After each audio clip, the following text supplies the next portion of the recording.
नमस्कार, बहुत बहुत स्वागत है आपका YouTube चैनल PNT फिजिक्स में। जैसा कि आप सभी जानते हैं, आज नेताजी सुभाष चंद्र बोस जी की 125वीं जयंती है और उनको हमारी तरफ से सम्मानपूर्वक श्रद्धांजलि और सारे देशवासियों के लिए हार्दिक शुभकामनाएं, क्योंकि हर एक देशवासी के लिए बड़े गर्व की बात है कि हम एक ऐसे देश में रहते हैं जहां नेताजी सुभाष चंद्र बोस जी जैसे महापुरुषों ने जन्म लिया। नेताजी सुभाष चंद्र जी एक नाम ही काफ़ी है सारे देशवासियों में देशभक्ति और देश प्रेम की भावना जगाने के लिए और उनमें जोश भरने के लिए।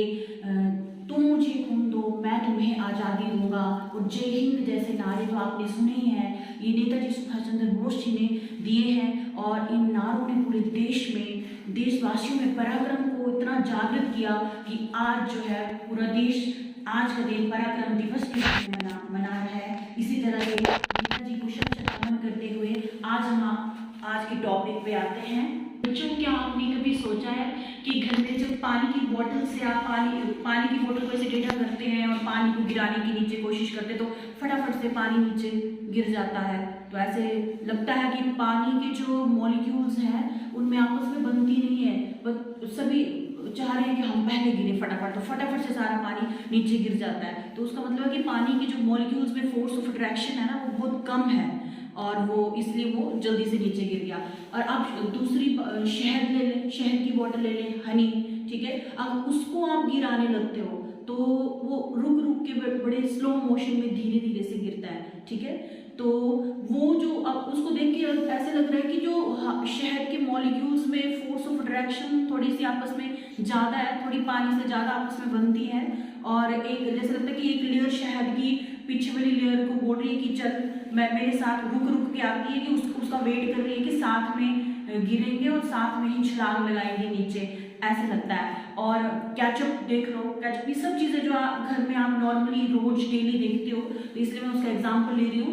तो जैसे केचप देख लो, अरे केचप को तो देख के ऐसे लगता है कि वो तो जो केचप ऐसे टेढ़ी भी कर दो, कई बार विंटर्स में, ज़्यादातर विंटर्स में तो ऐसे पूरी की पूरी बॉटल ऐसे भी कर दो तब भी वो गिरते नहीं है। ऐसा लगता है कि वो केचप की जो लिक्विड है वो रुका हुआ है, वो पीछे मुड़ के देख रहा है बाकी मॉलिक्यूल्स को, बाकी लिक्विड की लेयर्स को कि जल्दी आ जा, साथ में मिलेंगे, हाथ पकड़ेंगे और फिर मिलके छलांग लगानी है। तो इस तरह से लगता है। तो मतलब उनके जो मॉलिक्यूल्स में ना उसमें बहुत फोर्स ऑफ अट्रैक्शन काफी ज्यादा है, ठीक है। तो ये जो डिफरेंस है डिफरेंट लिक्विड्स का फ्लो करने में जो डिफरेंस आ रहा है, पानी फटाफट गिर रहा है, शहद धीरे धीरे गिर रहा है, केचप को तो कई बार पीछे से ना पीटना पड़ जाता है तब जाके नीचे गिरता है। तो मतलब ये जो डिफरेंस है ना उनके फ्लो करने में, तो इन सब ये डिफरेंस जो है, इसका जो रीजन है वो हमारी जो आज का टॉपिक है विस्कोसिटी वही है। और आपने ये भी तो देखा होगा कि विंटर्स में जो हमारा कोकोनट ऑयल हो बिल्कुल जम जाता है और जब उसको हीट देते हैं या हम नेचुरल उसको अगर धूप में रख दें, सनरेज में रख दें तो वो फिर मेल्ट हो जाता है, ठीक है। तो ये भी क्या है, विस्कोसिटी की वजह से ही हो रहा है, ठीक है, क्योंकि इन लिक्विड्स के कोई भी फ्लूइड है, फ्लूइड बोलेंगे क्योंकि उसमें लिक्विड भी आ जाएगा और गैसेस भी आ जाएंगी, तो उसके जो मॉलिक्यूल्स हैं उनके बीच जो है वो फोर्स ऑफ अट्रैक्शन होती है, तो किसी में ज़्यादा है किसी में कम है, ठीक है। किसी लिक्विड के मॉलिक्यूल्स में आपस में काफी जमती है और किसी में नहीं बनती है, ठीक है। तो वही उसी वजह से क्या होता है, वो जो विस्कस फोर्स आती है, कॉजिंग फोर्स, ठीक है, वो किसी में ज्यादा है किसी में कम है, तो उस वजह से इनके जो फ्लो में जो है फर्क है, डिफरेंस है सभी लिक्विड्स में। तो बच्चों, विस्कोसिटी को समझने के लिए हम थोड़ा सा फ्रिक्शन को समझ लेते हैं कि फ्रिक्शन क्या है हमारा। Whenever there is a relative motion between two solid bodies then an opposing force comes into play which is called frictional force. जैसे ये दो सॉलिड बॉडीज हैं हमारी, तो एक को जब दूसरे के ऊपर आप ऐसे स्लाइड करवाते हैं, एक बॉडी जब दूसरी बॉडी के ऊपर स्लाइड करना स्टार्ट करती है तो एक अपोजिंग फोर्स जो आती है उस अपोजिंग फोर्स को बोलते हैं हम फ्रिक्शनल फोर्स।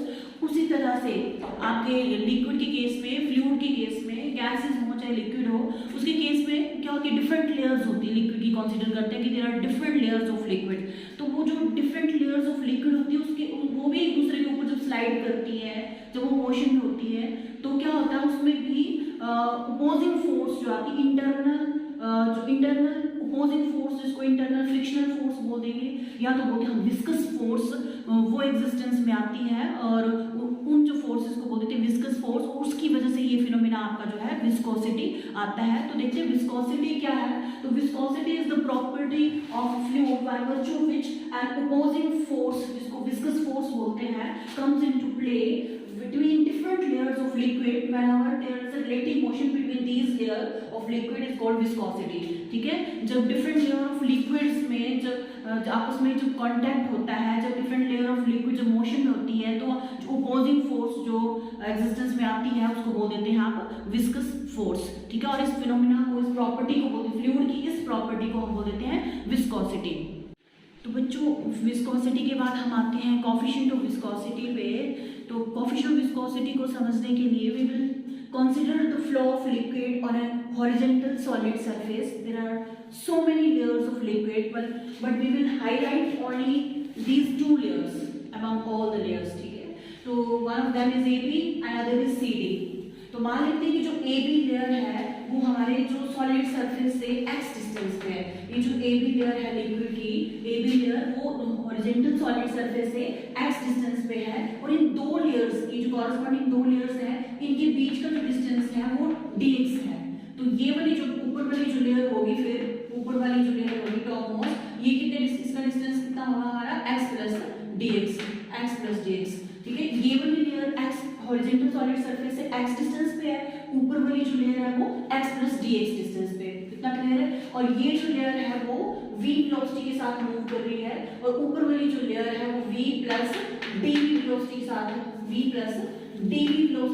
मूव कर रही है, और इन दोनों की वेलोसिटी में जो डिफरेंस है वो dv का है।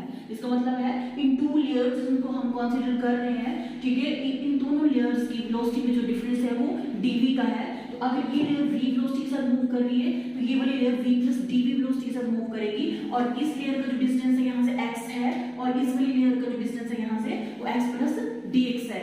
तो हमारे पास जो है दो लेयर्स के बीच का जो डिस्टेंस है वो dx आया, और वेलोसिटी का डिफरेंस जो है dv आया। तो बच्चों ये जो dv और dx का रेशियो है, dv अपॉन dx, ये जो रेशियो है हमारा dv अपॉन dx का, इसको हम बोलते हैं वेलोसिटी ग्रेडियंट। इस टर्म को हम क्या बोलते हैं? Velocity gradient. ये आपको याद रखना है, वेलोसिटी ग्रेडियंट।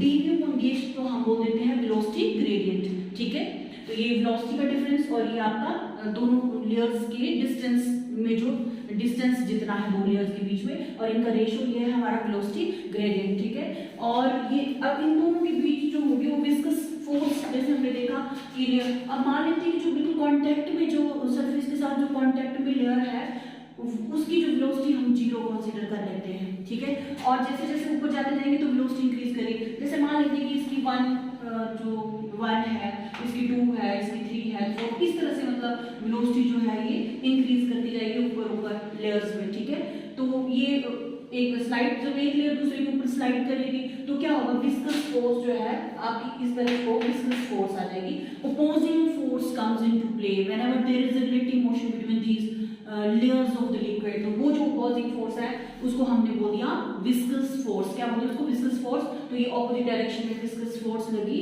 और उस वजह से धीरे धीरे क्या होगा, ये जो एक्सेलरेटिंग लेयर, जो ज्यादा वेलोसिटी के साथ लेयर चल रही है, वो दूसरी वाली लेयर को एक्सेलरेट करेगी, और जो कम वेलोसिटी के साथ लेयर दूसरी वो जो दूसरी लेयर है उसको रिटार्ड करेगी, और अल्टीमेटली लास्ट में जाके क्या होता है, लिक्विड जो है रेस्ट में आ जाता है। ठीक है, अब जो बच्चों ये विस्कस फोर्स की मैंने बात की, तो अकॉर्डिंग टू न्यूटन ये जो विस्कस फोर्स है, ये viscous force is directly proportional to the area of the layer A. जो लिक्विड की लेयर है उसका एरिया अगर ए कंसीडर करते हैं, तो area of the layer, and it is directly proportional to the velocity gradient dv upon dx।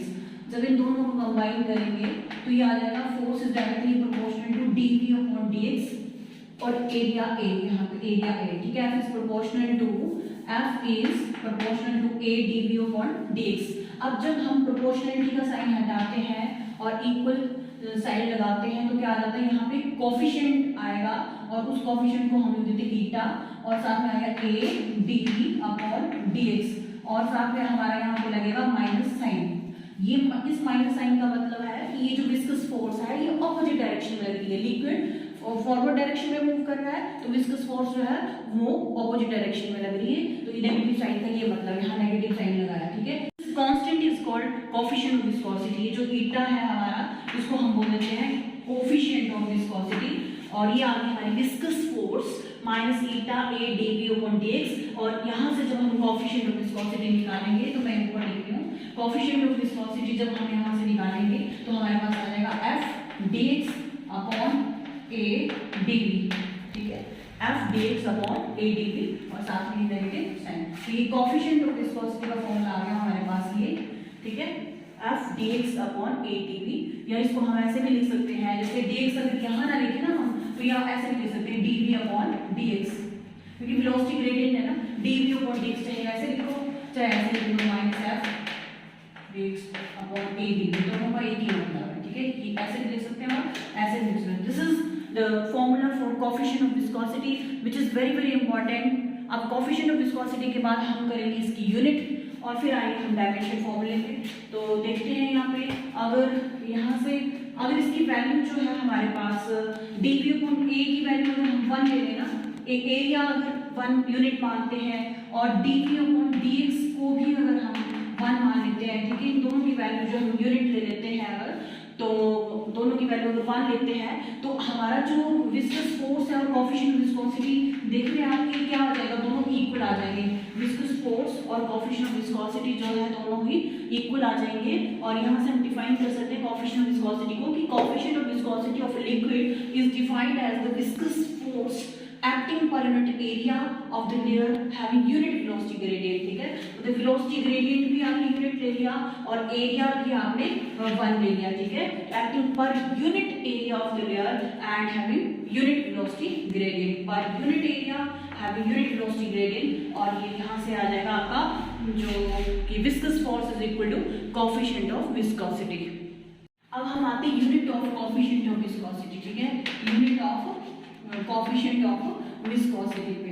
तो coefficient of viscosity unit निकालने के लिए हम फॉर्मूला लिख लेते हैं, ईटा इज इक्वल टू हमारे पास है एफ अपॉन ए और यहाँ पर हमने डीवी अपॉन डीएक्स, ठीक है। तो यहाँ से यूनिट निकालने, फोर्स की यूनिट हम जानते हैं कि न्यूटन है, एरिया की मीटर स्क्वायर और वेलोसिटी ग्रेडियंट वेलोसिटी की मीटर पर सेकंड आ जाएगी और x क्या है, डिस्प्लेसमेंट है तो इसकी मीटर, तो मीटर से मीटर कैंसिल कर देंगे तो ये आ जाएगा न्यूटन और यहाँ आ गया सेकंड और मीटर -2, न्यूटन सेकंड मीटर -2 और ये SI की बात कर रहे हैं, SI मीटर न्यूटन ये सारी यूनिट जो है वो SI में होती है, ठीक है। तो फोर्स की यूनिट न्यूटन, एरिया की मीटर स्क्वायर और वेलोसिटी ग्रेडियंट की हमारे पास आ गई सेकंड इनवर्स और newton second metre -2 is the unit of coefficient of viscosity SI, और इसको हम देते हैं SI पे इसको हम बोल देते हैं डेकापॉइस, क्या बोल देते हैं इसको, डेकापॉइस, ठीक है, decapoise. Newton second 1 newton second metre -2 क्या होता है 1 डेकापॉइस के इक्वल आता है, तो SI में हम इसको बोल देते हैं decapoise is the unit of coefficient of viscosity in SI system.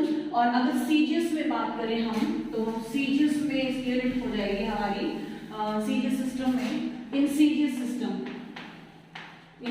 System तो सीजीएस सिस्टम में इसकी यूनिट है, कर देंगे हम जैसे कोएफिशिएंट ऑफ विस्कोसिटी, फोर्स की यूनिट क्या होती है सीजीएस में डाइन, ठीक है, और एरिया की यूनिट सेंटीमीटर स्क्वायर लेंगे, वेलोसिटी की आ जाएगी सेंटीमीटर सेकंड इनवर्स और नीचे डिस्प्लेसमेंट है तो सेंटीमीटर सेंटीमीटर हो जाएगा और यहाँ से आ जाएगा हमारे पास डाइन, ठीक है, और सेकंड और पर सेंटीमीटर स्क्वायर, ठीक है, डाइन सेकंड जैसे न्यूटन सेकंड पर मीटर स्क्वायर और यहाँ डाइन सेकंड पर सेंटीमीटर स्क्वायर, तो ये आ कोएफिशिएंट और इसको हम बोल देते हैं पॉइस, ठीक है, तो ये आ डाइन सेकंड पर सेंटीमीटर स्क्वायर और 1 डाइन सेकंड पर सेंटीमीटर स्क्वायर जो है 1 पॉइस के इक्वल है, ठीक है, इसको बोलते हैं पॉइस। तो याद रखना है आप लोगों को, बहुत इंपॉर्टेंट है कि poise is the unit of coefficient of viscosity, decapoise is also the unit of coefficient of viscosity. अब हम देखते हैं कि डेकापॉइस और पॉइस में क्या रिलेशन, देखते हैं कि what is the relation between poise and decapoise. तो 1 डेकापॉइस जैसे हमने अभी निकाला 1 डेकापॉइस, इसको लिख सकते हैं हम न्यूटन, क्या था, newton second per metre square, ठीक है। तो 1 newton is equal to 10 to the power 5 time, और ये 1 सेकेंड आ जाएगा, और 1 metre is equal to 100 centimetre, और ये पावर है -2, तो ये आ जाएगा हमारे पास 10 की पावर 5, और वहाँ पे 10 की पावर इंटू 10 की पावर आ जाएगा -4, और 10 की पावर 5 - 4 दैट इज 1, तो 10। तो 1 deca points is equal to 1 deca points is equal to 10 points. ये हमारे पास रिलेशन आ गया डेका पॉइंट्स और पॉइंट्स के बीच में रिलेशन, कि 1 deca points is equal to 1 deca points is equal to 10 points, which is very very important. 1 deca points is equal to 10 points, और SI में unit deca points और सीजीएस में जो है वो पॉइंट्स है। इसके बाद हम आते हैं डायमेंशन फॉर्मूले में। तो डायमेंशन फॉर्मूला कैसे निकालेंगे इसका? डायमेंशन फॉर्मूला देखते हैं, कोएफिशिएंट ऑफ विस्कोसिटी का डायमेंशन फॉर्मूला बहुत इंपॉर्टेंट है। तो coefficient of viscosity eta is equal to F dx upon AdV। तो यही से डायमेंशन फोर्स का डायमेंशन फॉर्मूला हमारे पास है mLT - 2, और उसके बाद डिस्प्लेसमेंट का ले लेते हैं L, और नीचे हमारे पास एरिया का L2, देन वेलोसिटी का LT - 1, ठीक है। जब इसको सॉल्व करेंगे तो हमारे पास आ जाएगा ये L2 कैंसिल, तो m और एक L -1 और t की पावर ऊपर -2, नीचे से -1 ऊपर गया तो -2 + 1 दैट इज -1। तो ये हमारे पास आ गई डायमेंशन फॉर्मूला आ गया हमारे पास ml - 1 t - 1। Dimension formula of coefficient of viscosity is ml - 1 t - 1, which is also very very important. तो इसको अच्छे से रिवाइज कीजिए। इस तरह से निकालेंगे, फोर्स का पुट करेंगे, लेंथ का, एरिया का, वेलोसिटी का, और हमारे पास आ जाएगा dimension formula ml - 1 t - 1। Points unit deca points SI में, पॉइंट्स सीजीएस में, और ml - 1 t - 1 dimension formula of coefficient of viscosity. और इसके बाद जो हमारे पास सब बहुत इंपॉर्टेंट चीज़ है जो अक्सर आपके कॉम्पिटिटिव एग्जाम में पूछा जाता है क्वेश्चन उससे रिलेट करके, कि टेम्परेचर का क्या इफेक्ट पड़ता है कोएफिशिएंट ऑफ विस्कोसिटी पे। तो आइए देखते हैं किस तरह से टेम्परेचर के साथ कोएफिशिएंट ऑफ विस्कोसिटी वेरी करती है। देखते हैं कि कोएफिशिएंट ऑफ विस्कोसिटी पे टेम्परेचर का क्या इफेक्ट पड़ता है। तो यहाँ पे 2 केसेस हम अलग अलग डिस्कस करेंगे कि लिक्विड्स पे ना टेम्परेचर का अलग इफेक्ट पड़ता है, लिक्विड की विस्कोसिटी पे टेम्परेचर का अलग इफेक्ट पड़ता है, और गैसेस की विस्कोसिटी पे टेम्परेचर का अलग इफेक्ट पड़ता है। और ये बहुत इंपॉर्टेंट है, बहुत से कॉम्पिटिटिव एग्जाम में पूछा जाता है। कई बार लिक्विड का पूछ लेते हैं, कई बार गैसेस का पूछ लेते हैं। तो लिक्विड की विस्कोसिटी पे टेम्परेचर का इफेक्ट ये पड़ता है कि जब हम टेम्परेचर को राइज करते हैं ना, तो जो विस्कोसिटी होती है लिक्विड्स की वो कम हो जाती है, ठीक है। और जब टेम्परेचर कम होता है तो लिक्विड की विस्कोसिटी जो है ज़्यादा हो जाती है। और इसलिए मैंने आपको ऑयल का एग्जाम्पल दिया था ना, जैसे मैंने बोला था कि कोकोनट ऑयल जो है विंटर्स में जम क्यों जाता है, और जब उसको हीट देते हैं तो वो फिर मेल्ट हो जाता है। तो वही है, जब टेम्परेचर हीट किया, टेम्परेचर राइज किया, तो उसकी विस्कोसिटी कम होगी, तो विस्कोसिटी कम होगी तो वो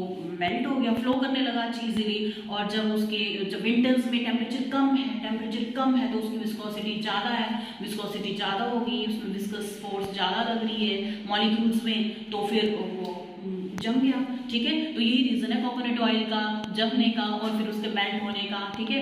और उसके बाद आते हैं गैसेस। तो coefficient of viscosity is inversely proportional to square root of temperature in case of liquids, ठीक है। अगर मैथमेटिकली देखें तो coefficient of viscosity is inversely proportional to square root of temperature. और उसके बाद अगर गैसेस की बात करें तो यहाँ पे ऑपोजिट है, viscosity of gases increases with increase in temperature and vice versa. तो जब टेम्परेचर इंक्रीज करेंगे तो कोएफिशिएंट ऑफ विस्कोसिटी गैसेस का इंक्रीज करेगा, और जब टेम्परेचर डिक्रीज करेंगे तो कोएफिशिएंट ऑफ विस्कोसिटी डिक्रीज करेगा। ये ऐसा क्यों होता है? क्योंकि जब हम टेम्परेचर राइज करते हैं ना, तो गैस के मॉलिक्यूल्स में जो काइनेटिक एनर्जी है वो इंक्रीज हो जाती है, और जब उनकी काइनेटिक एनर्जी उनमें ज़्यादा आ जाती है तो वो मोशन करना स्टार्ट करते हैं, रैंडम मोशन कंटिन्यूसली, बहुत ज़्यादा। अब जब वो इधर उधर मूव कर रहे हैं, रैंडम मोशन कर रहे हैं, तो वो एक दूसरे के रास्ते में आ जाते हैं, मूव करते करते एक दूसरे की मोशन को रेजिस्ट करना स्टार्ट कर देते हैं। और जब वो रेजिस्ट करना स्टार्ट कर देते हैं तो मतलब उसमें विस्कस फोर्स ज़्यादा हो जाती है, उसकी विस्कोसिटी इंक्रीज कर जाती है। तो इसलिए जब टेम्परेचर इंक्रीज करता है तो गैसेस की जो विस्कोसिटी भी इंक्रीज कर जाती है, और जब टेम्परेचर डिक्रीज करता है तो गैसेस की विस्कोसिटी भी डिक्रीज कर जाती है। तो आई होप कि इसको आप अच्छे से लर्न कर लेंगे। तो आज बच्चों हमने विस्कोसिटी जो कि एक फ्लूइड की प्रॉपर्टी है वहाँ से स्टार्ट किया था, ठीक है। और विस्कोसिटी की अच्छे से डेफिनेशन, फिर जो कोएफिशिएंट ऑफ विस्कोसिटी और उसका यूनिट्स, उसका डेफिनेशन फॉर्मूला, और एसआई में और सीजीएस में यूनिट्स क्या होते हैं, उनके बीच में रिलेशन क्या होता है, ये सारा अच्छे से डिस्कस किया। और अगले सेशन में हम इनके कुछ इंपॉर्टेंट एमसीक्यूज लेंगे। और तब के लिए आप एक चीज़ मैं जो हमेशा भूल जाती हूँ कि अगर आपको कुछ अच्छा लगता है मेरी वीडियो में तो प्लीज़ मेरे चैनल को सब्सक्राइब कीजिए और लाइक कीजिए वीडियो को, तो थोड़ी सी मोटिवेशन मिलती है। और ठीक है, अगली वीडियो के लिए खुश रहिए, स्वस्थ रहिए और पढ़ते रहिए। Thank you very much.